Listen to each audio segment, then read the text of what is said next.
অসমৰ ঐতিহ্যময় বাৰেবৰণীয়া কৃষ্টি সংস্কৃতিৰে চহকী এক জনগোষ্ঠী হৈছে মিচিং জনগোষ্ঠী।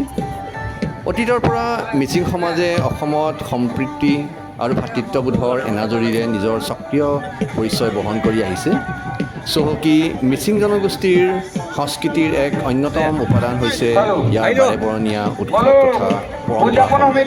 মিচিং জনগোষ্ঠীয়ে মূলতে দুই ধৰণৰ কৃষিভিত্তিক উৎসৱ পালন কৰে, আলি আই লৃগাং আৰু পৰাগ। এই দুয়োটা উৎসৱেই যথেষ্ট উলহ মালহেৰে পালন কৰে।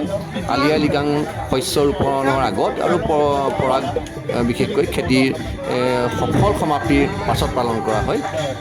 মিচিং সমাজত প্ৰচলিত অন্য এক প্ৰধান কৃষিভিত্তিক উৎসৱটোৱে হৈছে পৰাগ উৎসৱ। আৰু শস্যৰ উৎপাদন ভাল হ'লে খেতিপথাৰত মানে খেতি চপোৱাৰ পাছত এই উৎসৱ পালন কৰে। বাৰ্ষিকভাৱে পালন কৰা নহয়। এই উৎসৱত গাঁৱৰ বয়োজ্যেষ্ঠ লোকৰ দ্বাৰা সৃষ্টিকৰ্তা তথা পূৰ্বপুৰুষসকলক সন্তুষ্ট কৰিবৰ উদ্দেশ্যে প্ৰাৰ্থনা কৰা হয়। এই উৎসৱত গাঁৱৰ সকলো মিলি ভোজ ভাত খায়, য'ত গাহৰি মঙহ আৰু বৰ আপোং অৰ্থাৎ ছাই মদ পৰিৱেশন কৰে। এই উৎসৱত এক অন্যতম বৈশিষ্ট্য হৈছে নিজৰ গাঁও এৰি বিবাহ সূত্ৰে অন্য জিলা বা ৰাজ্যলৈ যোৱা যিসকল জীয়ৰী থাকে তেওঁলোককো উৎসৱলৈ নিমন্ত্ৰণ কৰে। লগতে কাষৰীয়া ঠাইৰ গণ্যমান্য ব্যক্তিসকলকো ভোজলৈ নিমন্ত্ৰণ কৰা হয়। এই উৎসৱত বিশেষকৈ 5 দিনকৈ পালন কৰা হয়। এইবাৰ আমাৰ ভেকেলি চাপৰিত 8 মাৰ্চৰ পৰা 12 মাৰ্চলৈ খুব উলহ মালহেৰে এই উৎসৱ পালন কৰা হৈছে। আমিও এই উৎসৱত অংশগ্ৰহণ কৰি যথেষ্ট আপ্লুত হৈছোঁ আৰু এই সুযোগতে সমূহ মিচিং সম্প্ৰদায়ৰ সকলোলৈকে আমি পৰাগ উৎসৱৰ এই বেলাত সকলোকে উৎসৱৰ লগ জনাইছোঁ, যাতে এই উৎসৱে মিচিং সম্প্ৰদায়ৰ লোকসকলৰ মাজত মিলা প্ৰীতি ভাৱৰ অধিক ত্বৰান্বিত কৰে আৰু জাতিটো আগবঢ়োৱাৰ ক্ষেত্ৰত তেওঁলোকে যি কাৰ্যপন্থা হাতত লৈছে সেয়া সফল হয়। আৰু সকলোকে এই সুযোগতে আন্তৰিক শুভেচ্ছা জ্ঞাপন কৰিলোঁ। ধন্যবাদ।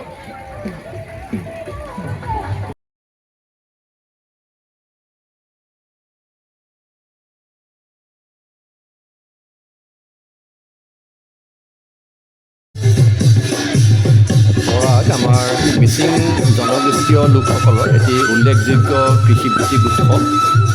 এই উৎসৱ 5 দিন জুৰি উদযাপন কৰা হয়। সাধাৰণতে খেতি চপোৱাৰ পিছত এই উৎসৱ পতা হয়। সৃষ্টিকৰ্তা মাতৃ পৃথিৱী তথা পূৰ্বপুৰুষসকলক সন্তুষ্ট কৰিবৰ বাবে এই উৎসৱ পালন কৰা হয়। আৰু এই উৎসৱ গাঁৱৰ ডেকা গাভৰুসকলৰ নেতৃত্বত অনুষ্ঠিত হয়, কাৰণে ৰং আনন্দৰ মাজেৰে পতা হয়। আলি আই লৃগাঙৰ দৰে এই উৎসৱতো প্ৰচুৰ নৃত্য গীত আয়োজন কৰা হয়। এই উৎসৱৰ এটা নাম হৈছে নৰা চিগা বিহু।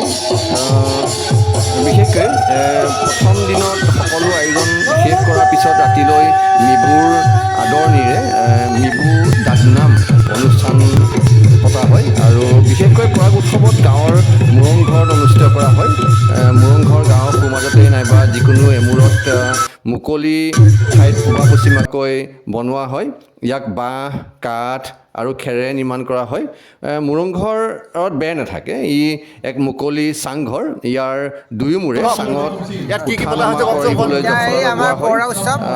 ঘাইকৈ গাঁৱৰ ডেকা গাভৰুৱে এই উৎসৱত উদযাপন কৰা হয়। আৰু যদিও গাঁৱৰ সকলো ইয়াত অংশগ্ৰহণ কৰে। আৰু বিশেষকৈ মোৰংঘৰ আচলতে মোৰংঘৰ মিচিং সম্প্ৰদায়ৰ সংস্কৃতিৰ এক প্ৰাণকেন্দ্ৰ স্বৰূপ ক'বলৈ গ'লে। এইবাৰ এই পৰাগ উৎসৱ আমাৰ ভেকেলি চাপৰিত উলহ মালহেৰে 5 দিনীয়াকৈ আয়োজন কৰা হৈছে। অৰ্থাৎ 8 মাৰ্চৰ পৰা 8, 9, 10, 11, 12 অৰ্থাৎ 12 তাৰিখলৈকে এই উৎসৱ পতা হৈছে। খুব সুন্দৰভাৱে আয়োজন কৰা হৈছে। আমি তাত উপস্থিত হৈ আমি যথেষ্ট আনন্দিত হৈছোঁ আৰু আমি আশা কৰিছোঁ এই উৎসৱে মিচিং সম্প্ৰদায়ৰ লোকসকললৈ এক আশাৰ সঞ্চাৰ কঢ়িয়াই আনক আৰু সকলোলৈকে এই সুযোগতে পৰাগ উৎসৱৰ উলহ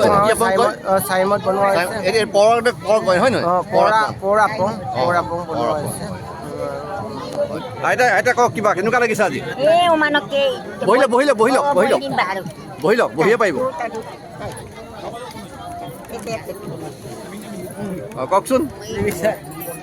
ধুনীয়াক এৰি কৰি লৈছে অঁ দেৰগাঁৱত তাকে অঁ ডেৰগাঁৱত থাকে ন অঁ কওক কেনেকুৱা লাগিছে কওকচোন কি কৰা হৈছে কওক কি আপুনি মিচিঙতে কওকচোন মিটিঙত অঁ মিচিঙত কওক অঁ অসমীয়াৰে মিচি পেলি অসমীয়াও ক'ব পাৰে এইটো ক'ব পঞ্চমুখীয়া পাৰিব আৰু এতিয়া আমাৰ প্ৰগ্ৰাম মিটিঙত প্ৰগ্ৰাম হয় প্ৰগ্ৰাম চাঙে কিবাকে দহটা কৰিব দচা কিটা কৰিব হয় নিয়ম নীতি আপোনাৰ বয়স কিমান হ'ল মোৰ বয়স হৈছে আৰু 80 মাজৰিটা গাভৰু হৈছিলে মই এই এতিয়া ভেকেলি চাপতে পানী একেবাৰে নাই এতিয়া আমি নদীখন পাৰ হৈ আহিলোঁ পূৰা বালি আগতে এনেকুৱা হয়নে নাই আগতে নহয় এই বছৰ এই নদীটোৱে একো নাই পানীয়ে নাইকিয়া হৈছে আগতে পানী থাকে আগতে পানী পানী থাকে এতিয়া 5 বছৰ হ'ল ধান চাউল বাৰু অঁ নহয় পানী নাইকিয়া হৈ গ'ল পানী নাইকিয়া এতিয়া কেনেকুৱা লাগিছে আপোনাৰ 80 বছৰ হ'ল আপোনাৰ কেনেকুৱা লাগিছে ইয়ালৈ আহি আজি বাৰু হৈছে আপোনাৰ ঘৰ দেৰগাঁৱত দেৰগাঁৱত থাকে দেৰগাঁৱৰ পৰা আহিছে কেতিয়া আহিলে কালি আহিলে কালি লাগিছে অঁ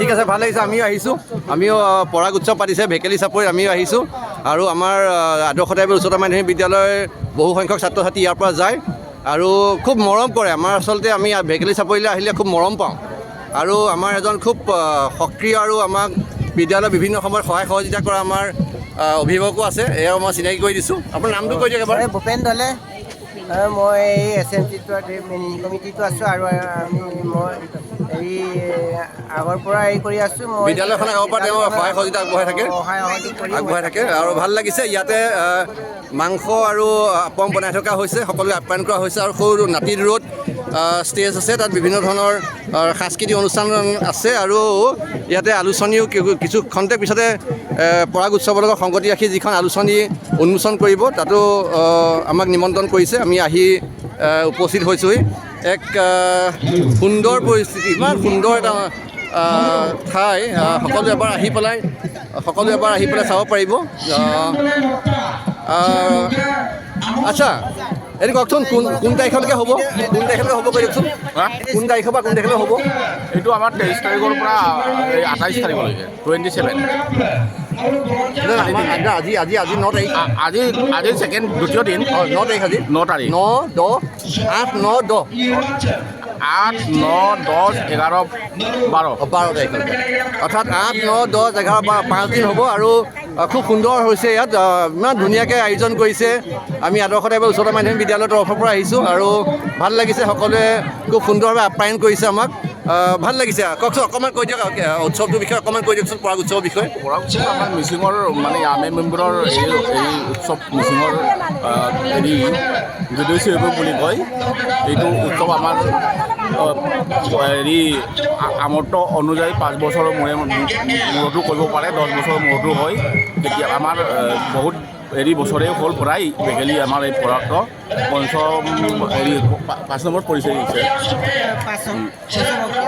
পঞ্চমংকীয়ক এতিয়া আমাৰ তেতিয়া 77ত হৈছিলে তাৰ পৰা আমি কৰিব পৰা নাছিলে গৰাখহনীয়া কবলত পৰি গতিকে এতিয়া ৰাইজে একগোট হৈ পিনি চুবুৰী হোৱা যে 4-5খন চুবুৰী হৈ আছে ইয়াতে চাপৰিবিলাকত বিচৰিত হৈ আছোঁ ওচৰ চাপৰিবিলাকত আমি আছোঁ গতিকে এই সংক্ৰান্তত আমি এতিয়া একগোট হৈ পিনি এই 5দিনীয়া কাৰ্যসূচীৰে আমি ভেকেলি পৰাগ উৎসৱ আমি পালন কৰিছোঁ ভেকেলি চাপৰিত কিমান মানুহ আছে ঘৰ আৰু মানুহ কিমান আছে কিমান ঘৰ মানুহ আছে ঘৰ ইয়াত টোটেলি আমাৰ 400 ঘৰমান আছে 400 ঘৰমান আছে হয় আচ্ছা এতিয়া আমি আহিবলৈ দেখিছোঁ যে নদীখনৰ পানী একেবাৰে নাই আপুনিতো ইয়াৰে বাসিন্দা হয় এতিয়া আজি আমি যেনেকৈ পাৰ হৈ আহিছোঁ আজিৰ পৰা 10 বছৰ আগতে পাৰ হৈ পৰা হৈছিলে নে বাৰু না তেতিয়া নাই তেনেকুৱা নাছিলে আমি ঘাট পাৰ হ'বলগীয়া হৈছিলে নাৱে পাৰ হ'বলগীয়া হৈছিলে এতিয়া আমি 3-4 বছৰমান হ'ল আমি এতিয়া উকাই গৈছে এইটো আচৰিত কথা আছে নদীখন একে শুকাই গৈছে আমি এতিয়া আহোঁতে নদীখন বাইকে পাৰ হৈছোঁ কিন্তু আজিৰ পৰা 5-6 বছৰ আগতে কিন্তু বাইকে পাৰ হ'ব পৰা নাছিলে